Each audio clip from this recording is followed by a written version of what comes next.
world to make a change. Nothing will be the same.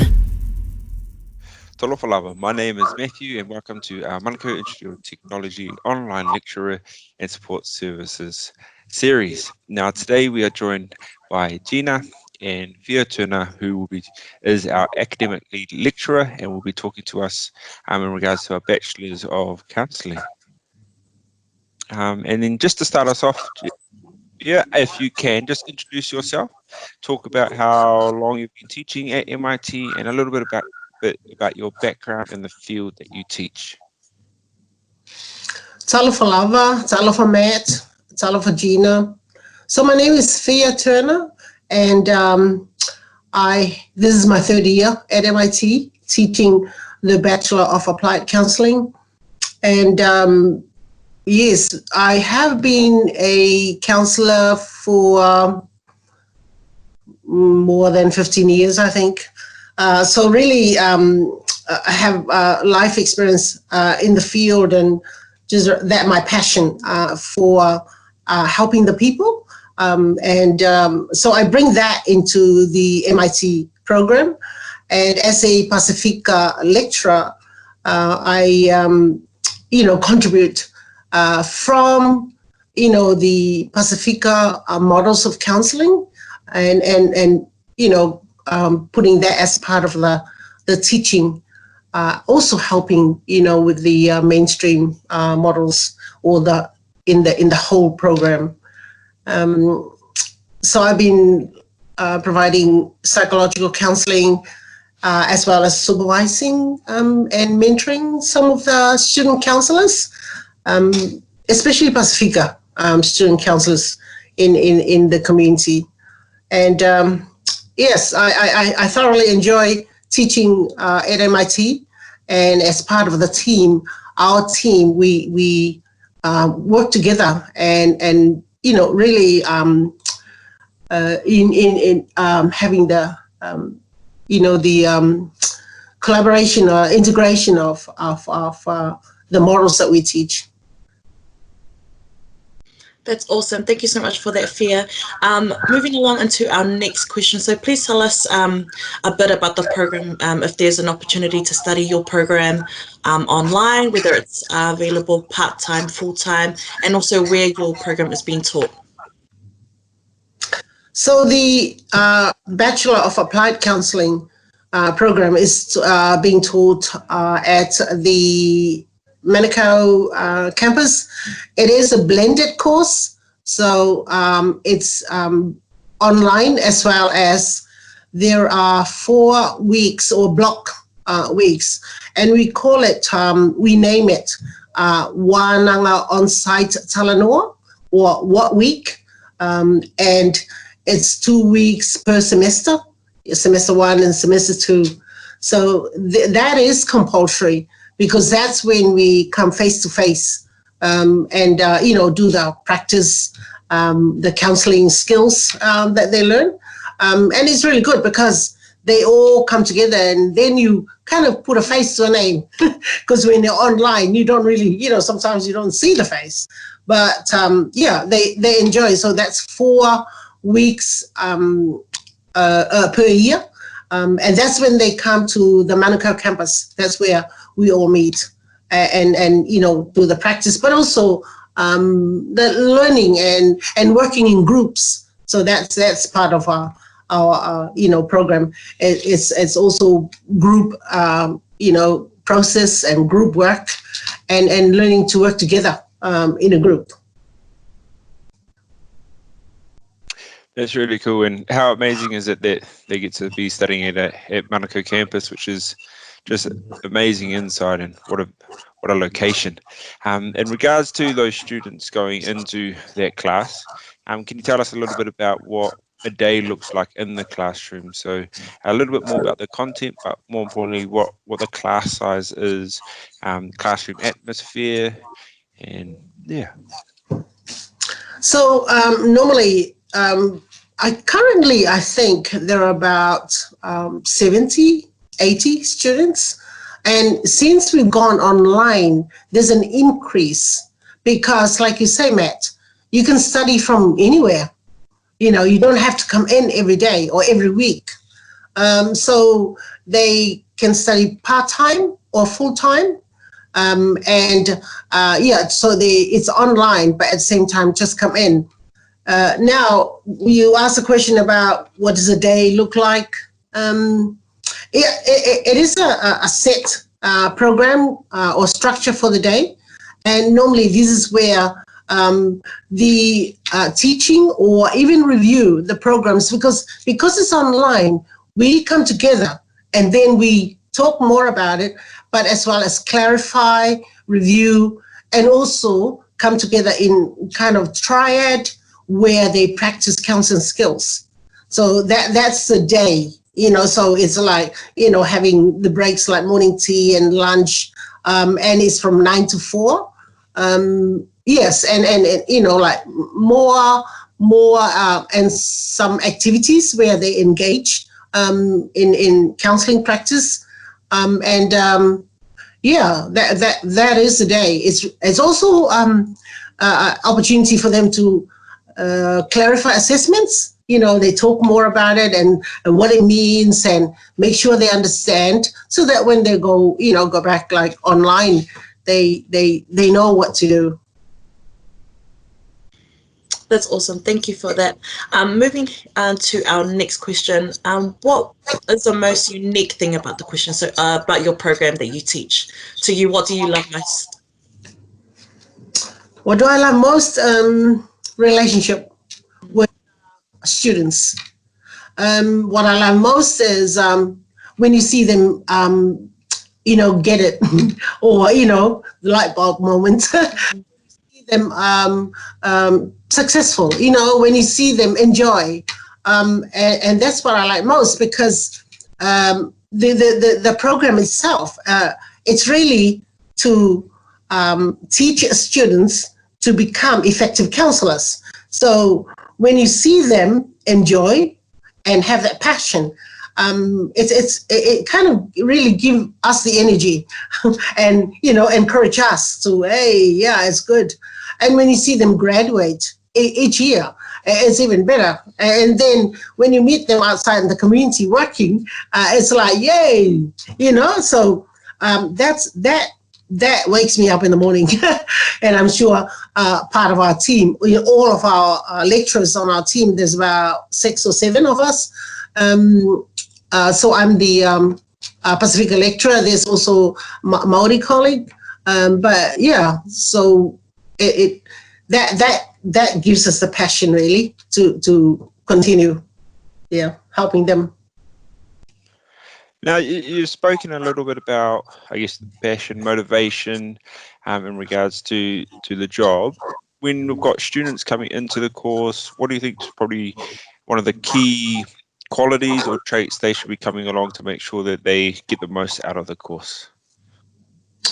And I feel it's that passion, because it's like your purpose in life, if you say, or calling.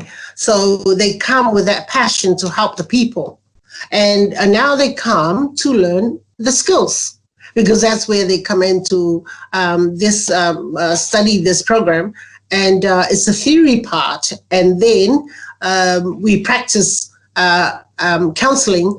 This is where when they go and do their placement out in the community, or community agencies, that's where they go and do the placement or practice the theory that they learn in the classroom. So it's really it's life experience, it's their passion, as well as some come with their qualifications from maybe social work, maybe nursing. There are some that also have qualification like level 4, level 5, mental health. So it's all around that kind of work, helping people, isn't it? It's social work, it's mental health, it's nursing, and I think how the students in their journey, they find out, I think I like counseling better now. And then they come, or I think I'll go to nursing, because some of them study here and then they find out, oh no, I think this is not what I prefer nursing. So it's all that is part of helping people. Right? So this is where they, and I think in their journey, they'll find a bit more as they mature. Maturity is one of the, a plus, for the program. Awesome. So you did talk about a bit of placement that the students get to do. Are there any other projects that your students get to participate in? So they also do, not much, but a bit of research. And this is year 3. Is again around the work they do out there in the community. So they do a research project, and they love it because they like the challenge. And I think by year 3 they're ready for the challenge. Right. But year 1, is really the foundation, and then year 2 kind of add on. By year 3, they're it's hard work, but I think by that time they more into the program. They learned a lot, and they start placement in year 2. So by year 3 that's the last bit of number of hours, because there are I think 100 hours for them to for counseling skills training that counts to their degree. Awesome. Now, earlier on, you talked about our students, seeing students go into workplace, light bulb moments. Are there any particular stories or success stories about any of your students? Is anything that maybe you could mention without saying any names, but any really cool success stories that you have? Yes, well, quite a few, but I can talk about one. A couple of students that graduated, I think 2 years ago, they actually went straight to the Master of Counselling at University of Auckland. And wow. I know. I mean, that was, and I think it helped because they did the research project in year 3. They kind of prepared them, for their own research. So yes, they applied and they were accepted at the University of Auckland. And they're now probably year 2, I think year 2, in doing their Master of Counselling, straight from MIT. So that's one story. But maybe I'll share about another one. Right now I supervise some of them who graduated and are working, as counsellors in the community. So I find that the program at MIT offers a lot and prepares them well, for counselling in the community. And I think partly because MIT policies support Maori and Pacifica, so it's more holistic and it's culturally appropriate.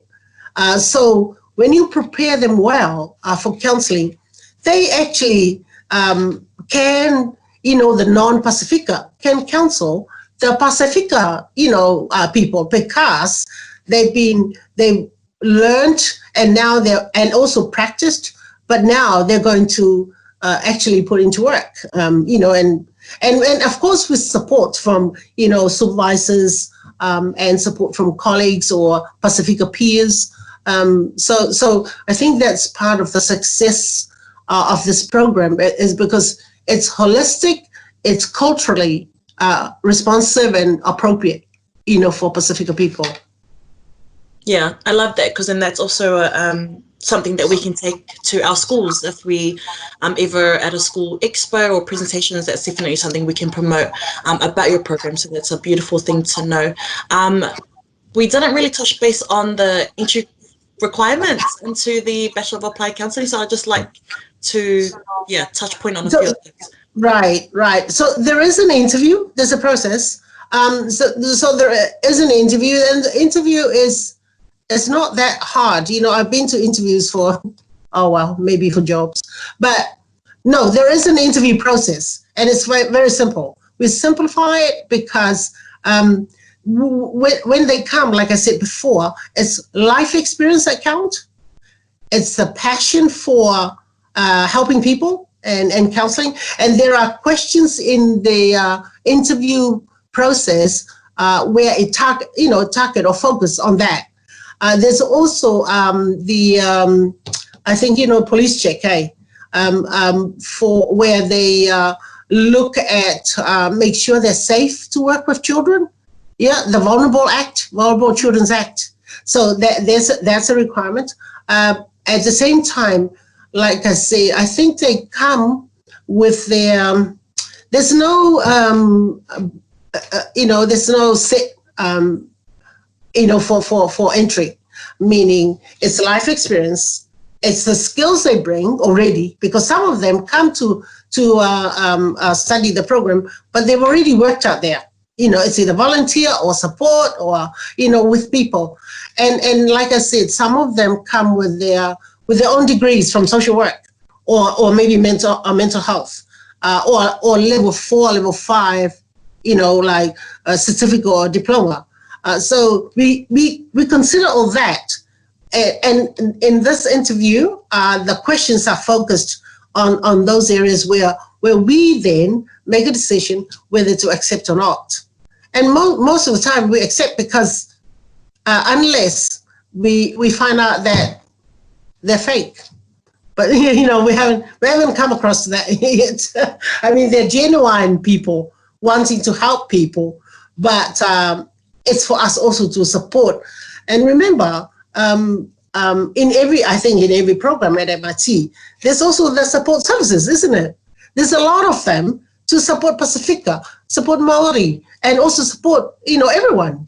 So, the support system is there as well. And that, I think that really helps us, the students to because they got all these supports around them that will, and for us lecturers, we try and pick it up very quickly, what support they need. And so I go back to the relationship with them. The relationship with students is important, because when we engage with them, we trust them, they trust us, then we communicate very quickly and very clearly. Then we try and look at what support they need so that they don't fail the course. So it's hard work, but it pays off in the end. That's so good to hear, especially students that are wanting to do this course and enrolling do really have that passion to help others and able to get into the program. And then I guess we're finishing up, and we've got one more question to go. So bear with us. And then I guess our last question, in your own words, why should students choose your program at MIT? I think because it's the best program. That's what we like to hear. That's what we like to hear. Well, why do I say that? Well, because I studied my degree somewhere else. But I think in those days I was the only Pacifica student, and there was one Maori student, and there was no Pacifica models teaching there or being taught there, or even Maori models. I'm talking about counseling models. Nothing was taught there. MIT, that's what I mean. They teach and offer a holistic approach, and a program that they also cater for diversity, and it's more inclusive and collective. The way through the lenses of how MIT teach the program, and we're very aware of that. I mean MIT itself, as well as us lecturers. We work together, and we work hard to make sure that it's a holistic program. It's also, shall I say, relational. Like we work really hard to work with the students to make them feel welcome, to communicate with them, to engage with them. And offer, like I say, how MIT policy, indigenous models, that teach that like Maori and Pacifica, and of course the Western, but teach them, all of them in a way that help them prepare them for counselling. Awesome, Thea. I just want to say thank you for joining us today and sharing us a little bit of an insight into the counselling program and giving those that are interested a good outlook on what they can expect. And definitely, if you are interested, please do go to our website, manukau.ac.nz, and click the Apply Now button. We have intakes coming up in July. And then in terms of our series, if you haven't seen any of our previous ones, or there is a particular course that you'd like to see, please go to our YouTube channel, Manukau Institute of Technology. And yeah, thank you all for joining us today. Thank you, Thea. Whaftai lava. Thank you, Matt, and thank you, Gina. Hey, may God bless you, and yes, have a good day. You too. All MIT, where the best makers are made.